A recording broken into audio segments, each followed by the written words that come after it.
మారుమూల గ్రామమైన ప్రాంతం ఏదైనా జగన్నామ స్మరణతో మారుమోగుతోందని మంత్రి అంబటిరాబు అన్నారు. ప్రతి ఇంటికి పెద్ద బిడ్డగా జగనన్న మారిపోయారని కొనియాడారు. ఏ వృద్ధురాలిని పలకరించినా, ఏ వైకల్య బాధితుల్ని పరామర్శించినా జగన్ ఉండగా తమకు ఉన్నారంటూ చెబుతున్నారని ఆయన వ్యాఖ్యానించారు. రాజుపాలెం మండలంలో చిన్న పంచాయతీ అయిన బీరవల్లిపాయలో వైసీపీ అభ్యర్థి అంబటి రాంబాబు ఎన్నికల ప్రచారం నిర్వహించారు.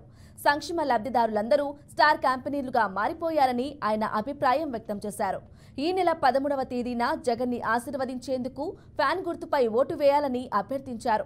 ఇంటింటికి సంక్షేమం చేరాలన్నా జగనన్నతోనే సాధ్యమని, మళ్లీ సీఎంగా జగనన్నను గెలిపించుకుందామని అంబటి పిలుపునిచ్చారు.